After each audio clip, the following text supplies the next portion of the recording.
only football can make you feel like this.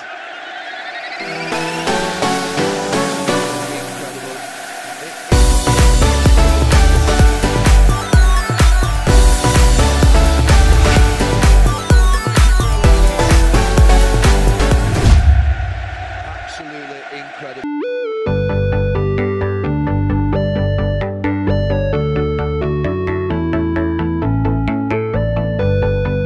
Aha, yes, twagarutse ni kuri Iwacu Top TV. Jewe mwumva ndi Jean Paul Daniel Monde kuri micro.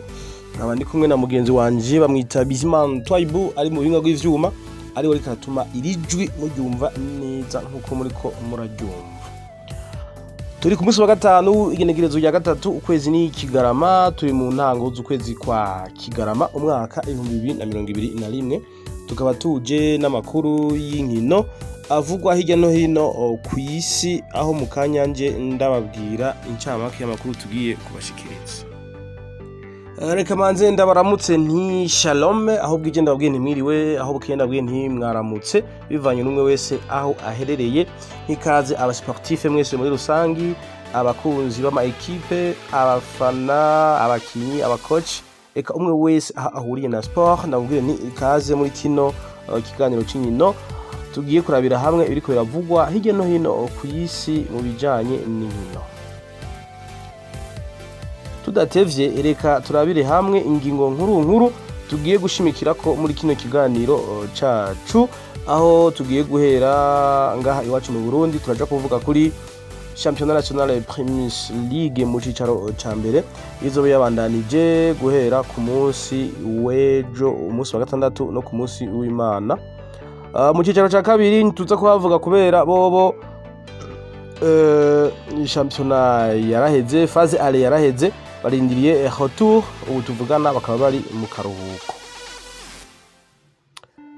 Turaja kuva mu Burundi turabira hamwe amakuru avugwa hirya no hino muri Afrika, aho tuja kurabira hamwe mu mashampiyona y'ibihugu duhana imbibe, ibihugu bibanyi mu Rwanda, muri Tanzania, muri Kenya.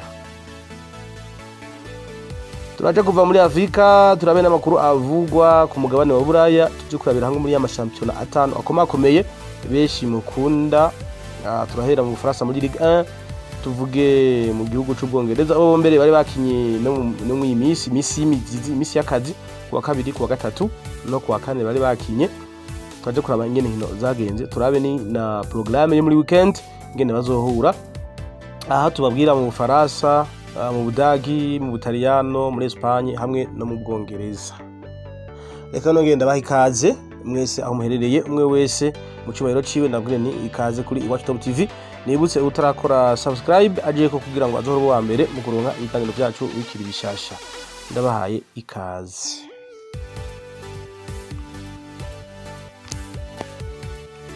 Yes, nkuko nako ndabivuga mu camake, reka duhere muri Premier League Burundi. Ni mu cicaro ca mbere barahera uno munsi wa gatanu. Kuri munsi wa gatanu gigiza 9 Royal FC iza kwakira Le Cloco. Ejo ku munsi wa gatandatu equipe ya Vital izo kwakira Top Junior. Musonga TFC Gitega izo kwakira Bujumbura City. Aigle Noir hariya imakamba ku kibuga citiriwe Pierre Nkurunziza izo kwakira Olympique Star. Kayanza United hariya mu Kayanza ku Stade Gatwaro izo kwakira Flambeau de l'Est yo mu Ruyigi. Ku munsi w'Imana igihe 9 Burundi Sport Dynamique izo kwakira Rukinzo FC. Message Dongozi yakire Bumamuru. Flambeau du Centre nayo yakire Atletico New Oil Academy.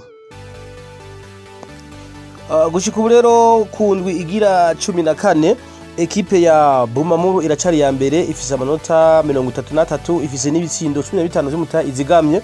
Flambeau du Centre ifise 22 ku mwanya wa kabiri, ifise amanota 23 n'ibitsindo 7 vy'umuta izigamye. Ku mwanya wa gatatu ni Aigle Noir Sport, Aigle Noir The Fighters ifise amanota 23 n'ibitsindo 6 vy'umutahe. Ku mwanya wa kane ni Musonga TFC ifise 23 nayo nyene n'ibitsindo 6 vy'umutahe. Message Dongozi ni ya gatanu ifise 23 n'ibitsindo 4. Atletico New Oil ni ya gatandatu ifise amanota 22 n'ibitsindo 5 vy'umutahe. Ku mwanya w'indwi ni Top Junior ifise amanota 22 n'ideni ry'igitsindo kimwe. Ku mwanya w'umunani ni Burundi Sport Dynamique ifise 19 n'ibitsindo ubusa. Ku mwanya w'icenda ni Vitalo FC ifise 18 n'amanota n'ibitsindo bitatu vy'ideni ifise. Ku mwanya wa 10 ni Rukinzo FC ekipe y'abapolice ifise amanota 17 n'ibitsindo ubusa. Olympique Star gushika ubu iri ku mwanya wa 11 n'amanota 16 n'ideni ry'ibitsindo bitatu. Bujumbura City iri ku mwanya wa 12 ifise 15 ideni ry'ibitsindo bitatu nayo nyene. 13 ni Royal FC y'Umuramvya ifise 18 ideni ry'ibitsindo bibiri. Ama ekipe atatu yanyu ashobora gukoroka umwanya n'umwanya. Ku mwanya wa 14 ni Flambeau de l'Est yo mu Ruyigi ifise 18 n'ideni ry'ibitsindo 13. Kayanza United ku mwanya wa 15 amanota 11 ideni ry'ibitsindo 10. Ekipe ya Le Cloco FC yo mu Rumonge gushika ubu ifise amanota 6 n'ideni ry'ibitsindo 8. Akaba ari uko vyifashe mu cicaro ca mbere muri Premier League ngaha mu gihugu c'u Burundi, aho ekipe ya Bumamuru ibandanya kwihesha icubahiro yicarira ku mwanya wa mbere. Ukuntu basumbasumbanya ibitsindo tuzobibabwira mu makuru yacu yo kuwa mbere, ariko ico twobabwira tutarava muri Premier League nuko umukinyi wa Flambeau du Centre bamwita Rukundo Abdulrahman niwe umukinyi yatowe nk'umukinyi yaranze uku kwezi kwa 11. Akaba ari Rukundo Abdulrahman umukinyi wa Flambeau du Centre. Ndabutse ko ari ekipe ekipe agize ryashure ry'umupira w'amaguru Academy La Message, akaba yitwa Flambeau du Centre, ni hariya Igitega ku mugwa mukuru wa politique. Kindi twababwira nuko umukocha wa Bumamuru bamwita Olivier Niyunge ko mutazira mutombora niwe mumenyereza yatowe nk'umumenyereza mwiza yaranze uku kwezi kwa 11. Akaba ari mumenyereza wa Bumamuru yahariya mu Cibitoke. Yes, reka tuve muri Championnat National Premier League twihuse turabire hamwe n'amakuru avugwa mu bihugu bibanyi. Duhere mu gihugu cy'u Rwanda, aba bazokina umunsi w'indwi. Ego no musi w'indwi ejo igihe cy'isaha 6:30 ekipe ya Police izokwakira Gicumbi Rutsiro yakire Appel FC ni ekipe y'abasirikare b'u Rwanda. AS do Kigali yakire Musanze ejo nyene igihe cy'isaha 9 na Rutsiro na Appel ni igihe cy'isaha 9 nyene. Mukura Victory Sports izokwakira Etoile de l'Est, iyi ni yahantu bita Ikibungo. Ekipe ya Gasogi ku munsi w'Imana izokwakira ekipe ya Espoir Marine izokwakira Bugesera ku munsi w'Imana. Kiyovu Sports izokwakira Rayon Sports, ini derby yo mu mujyi wa Kigali, aho aya ma ekipe yose afise uburambe. Kiyovu Sports na Rayon Sports nizo zizohura ku munsi w'Imana igihe cy'isaha 9. Ekipe ya Gorilla izokwakira Etincelle ku munsi wa mbere, nigwo rukino ruzorangiza journée yindwi. Gushika ubu rero ekipe ya AS do Kigali ikina nk'abakinyi b'Abarundi nka Pierrot Hussein Shabani batazira Chabarara, niyo ya mbere ifise amanota 18. Ya kabiri ni Kiyovu Sports ifise 13. Rayon Sports ya gatatu ifise amanota 10. Gasogi United ni ya kane ifise amanota 10. Ekipe ya Musanze ni ya gatanu ifise 10. APL FC ifise amanota 9, ariko APL ikaba imaze gukina inkino zitatu zonyene mu gihe izindi zose zimaze gukina inkino zitandatu, izindi zitanu nka Gasogi imaze gukina inkino zitanu. AS Kigali ni zitandatu, Kiyovu Sports zitandatu, Rayon Sports zitandatu, Musanze zitandatu. APR imaze gukina inkino zitatu yonyene ibise amanota 9. Mwumva yuko ifise inkino zitatu zikirarane hamwe uzitsinda zose izocigira amanota 18 ikija mu kibanza ca mbere. Ndabibutse ko izi nkino zitatu APR FC imaze kuzitsinda zose aho ifise amanota 9, ariko murumva yuko ifise izindi nkino zitatu zikirarane itarakina, yazitsinda izogira amanota 18 igihe ya mbere ifise amanota 18 ariyo AS do Kigali. Kumenya w'indwi ni Police FC ifise amanota 6 na kufise amanota 9 imaze gukina inkino zitandatu. Espoir niyo 8 ifise amanota 9 imaze gukina inkino zitandatu nayo nyene. Gicumbi FC ni 9 ifise amanota 7 imaze gukina inkino zitandatu. Etoile de l'Est ifise amanota atandatu imaze gukina inkino zitandatu nyene. Marine FC ifise amanota 5 imaze gukina inkino zitanu. Marine ni ya 11 12 ni Bugesera ifise amanota 5 imaze gukina inkino zitandatu. Rutsiro ni ya 13 ifise amanota 3 imaze gukina inkino zitanu. Mukura Victory Sports ifise amanota 2 imaze gukina inkino zitatu. Bizumvikana yuko imaze gukina inkino imaze gutsindwa urukino rumwe itsindwa rumwe kuko mu nkino zitatu ifise amanota 2.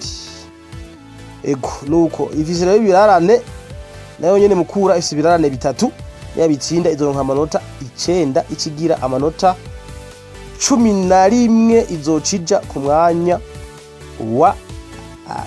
wa gatatu kuko izoshinganye na Rayon Sports. Yes. Ekipe ya Gorilla gushika ubu iri ku mwanya wa 15 n'amanota 2 imaze gukina inkino zitandatu.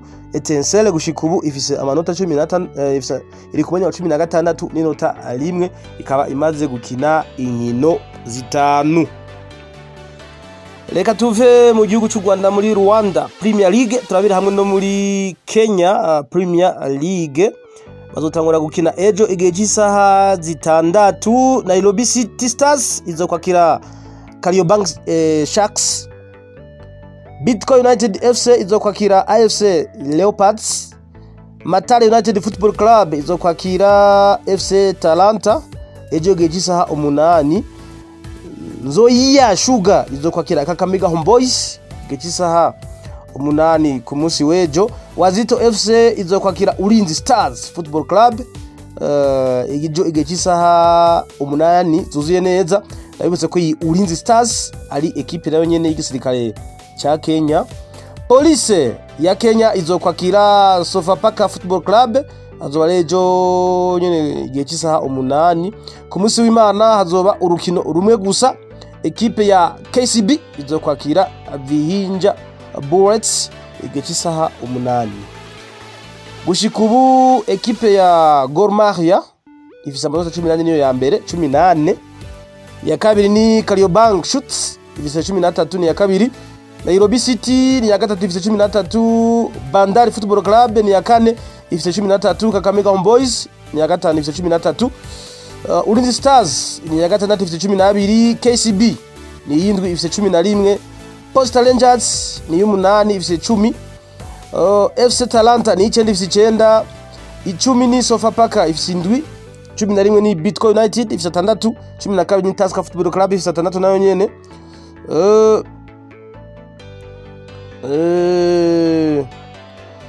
Ekipe ya Tusker ni ya 12 ego. Matare United ni ya 13 ifise 6. Police ni ya 14 ifise 4. FC Leopards ni ya 15 ifise 4. Nzoyiya Sugar ni ya 16 ifise 2. Wazito FC 17 ariko ifise amanota 2. Vihinja Bullets ni ya 18 niyo ya nyuma ifise inota 1 gushika ubu. Akaba ari uko vyifashe muri Kenya Premier League. Reka turabire hamwe no muri Tanzania ego muri Tanzania turabe ingene vyagenze. Ku munsi wa kabiri bari bakinye ku munsi wa kabiri ego ku munsi wa kabiri bakinye ekipe ya Young Africans itsinda Mbeya Kwanza isanze iwayo ibitsindo 2 ku busa. Ndabibutse ko igitsindo ca mbere ca Young cinjijwe na Saidon ntibazonkiza hari bamutazana ngo ni antibiotic itsinze kufra nziza cyane.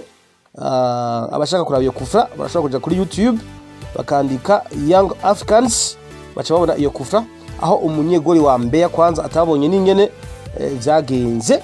Hari ku munsi wa kabiri Young Africans itsinda Mbeya Kwanza ibitsindo 2 ku busa aho umukinyi w'umurundi ikizigenza w'intamba Saidon bazonkiza yigaragaje ashobora no gutsinda igitsindo.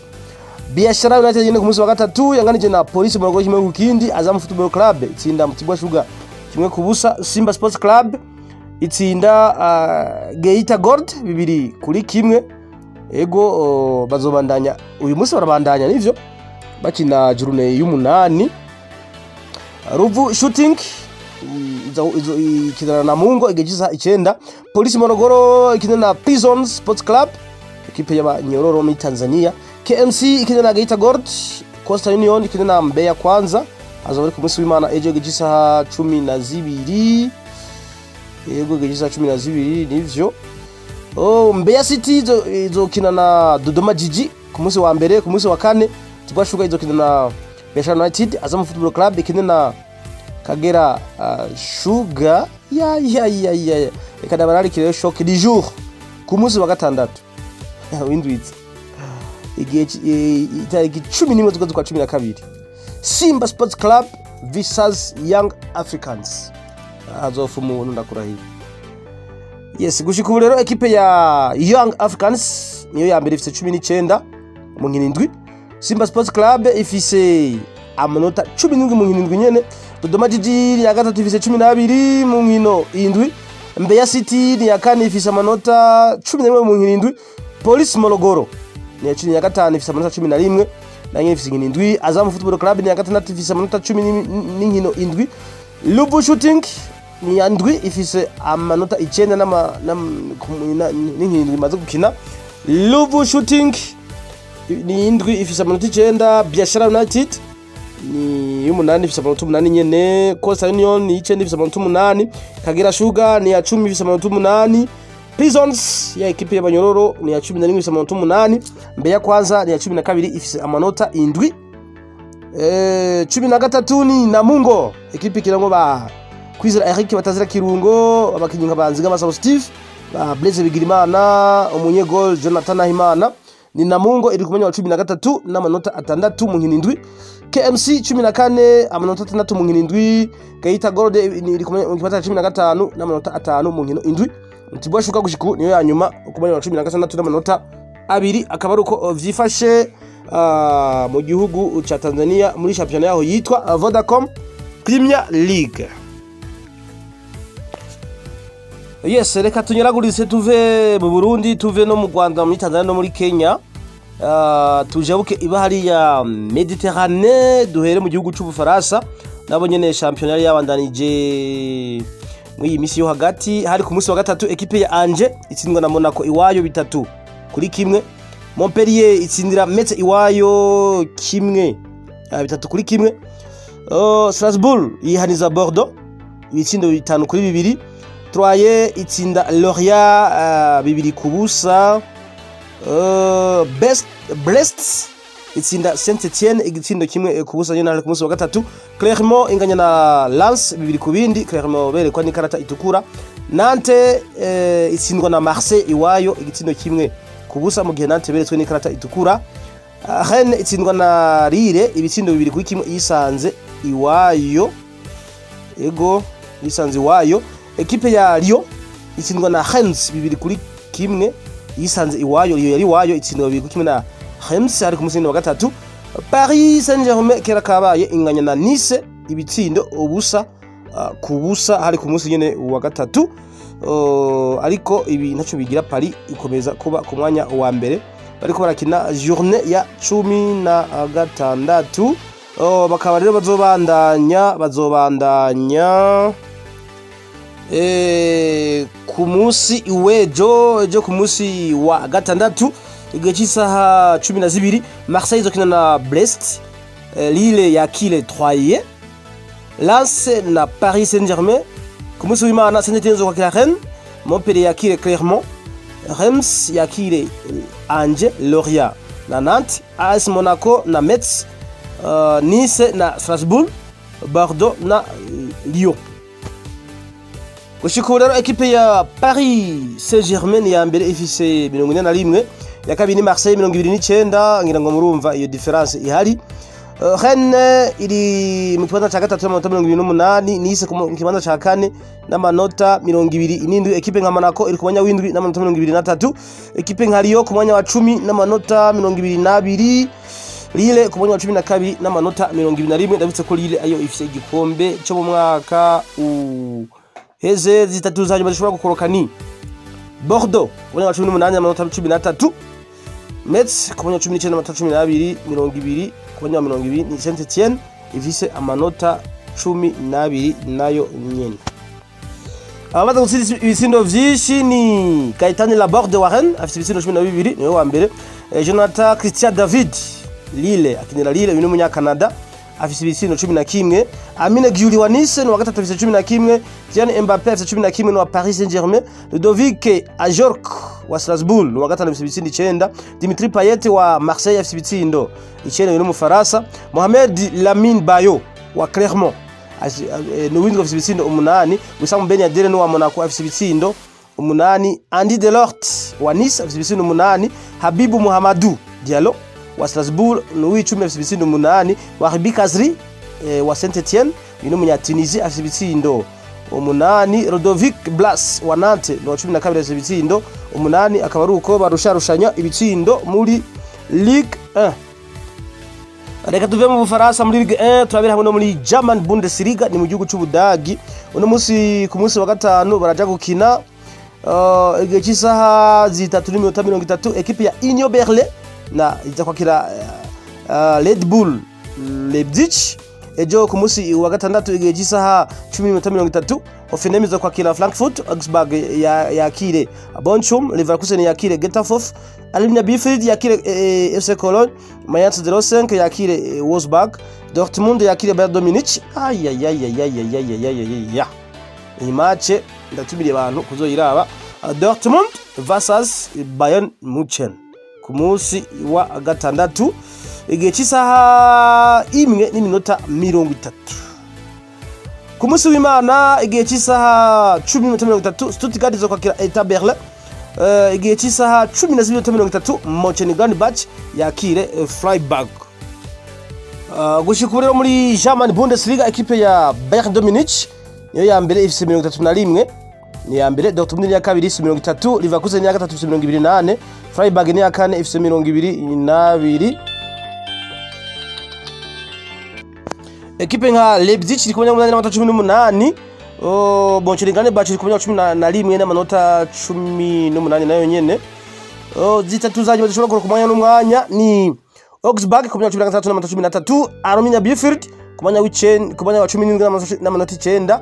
Kumanya wanyuma ni Getafe kumenya 18 n'inota 1. Iyo numva yuko ivyayo vyamaze kurangira.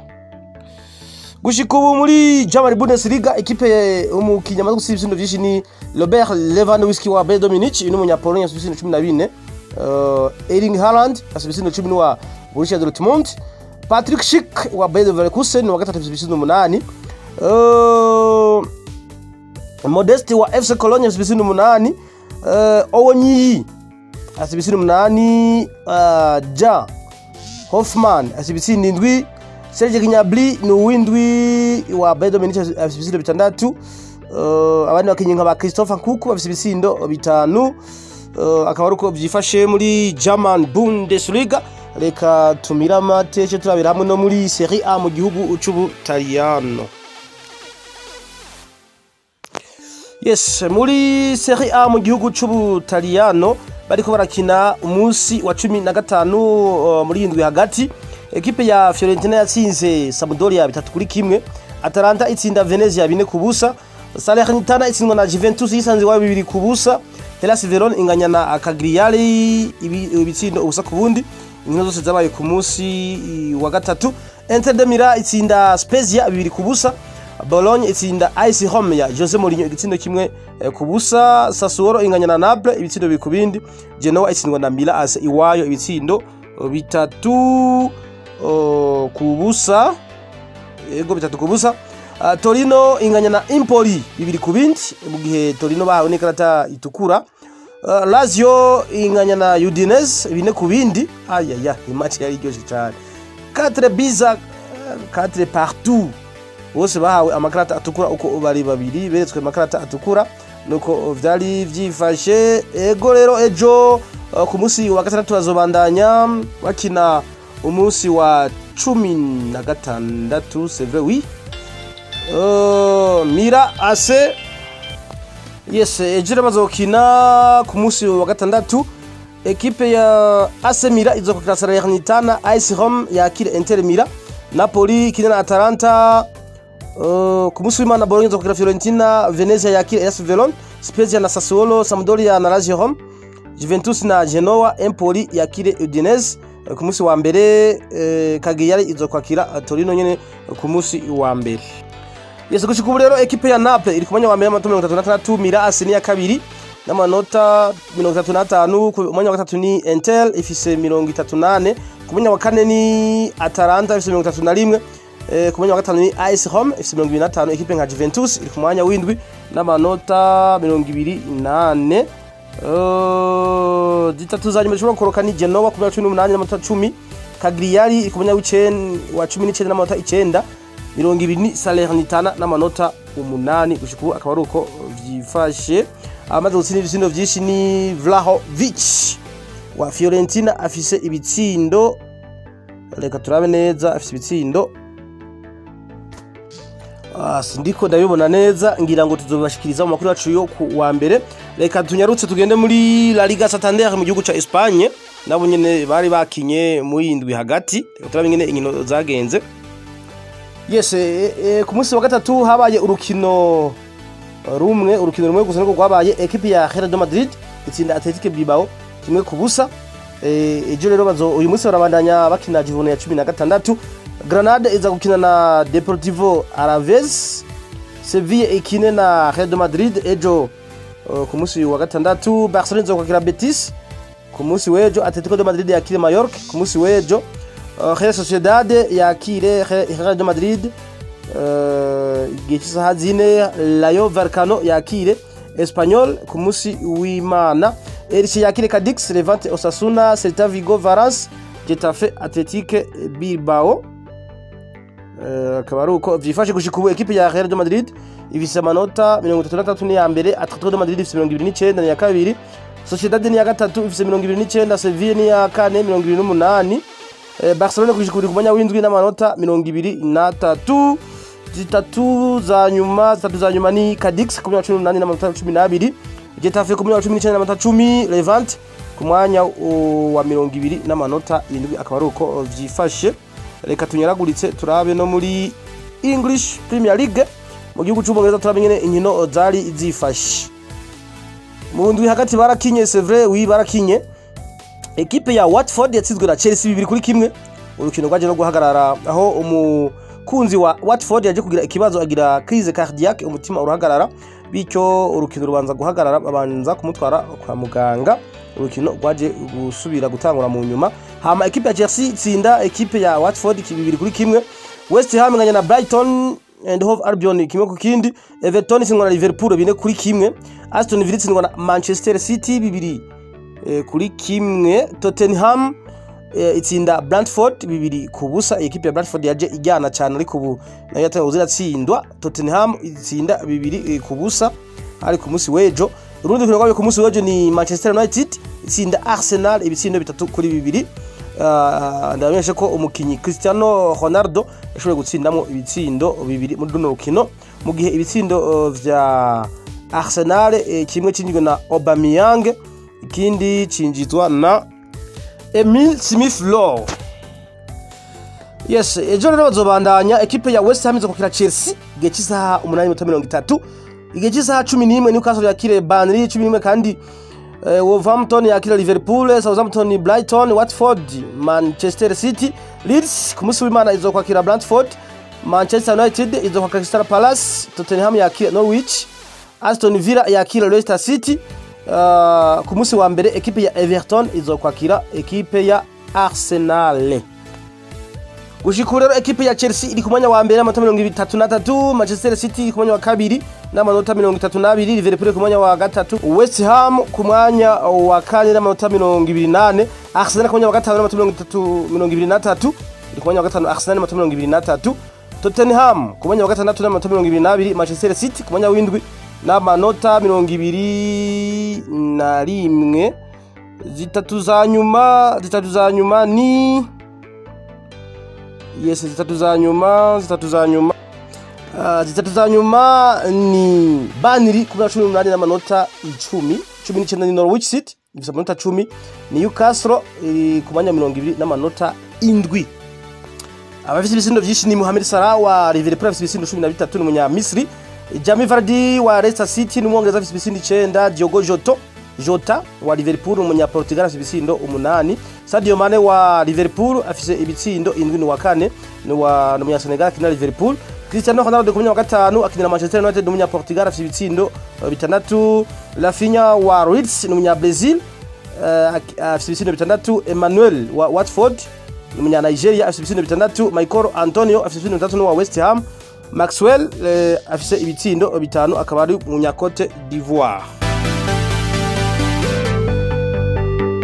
Yes, reka ndabashimire cyane mwebwe mwese bariko madutega amatwi, ndabakengurukire gose, ndababwire nti iki ni kiganiro nk'iki cy'inkino ni ku munsi wa mbere aho tuzoza tubabwira amakuru azobagezweho muri ako okanye. Reka ndabashimire cyane mwese bariko madutega amatwi, narutse ko jewe nari Jean Paul Dunia Le Monde kuri micro, nkaba nari kumwe na mugenzi wanje bamwita Bizimana Twayibu yari karamfasha mu buhinga bw'ivyuma. Karabwiye nti bye, ciao, hasta la vista.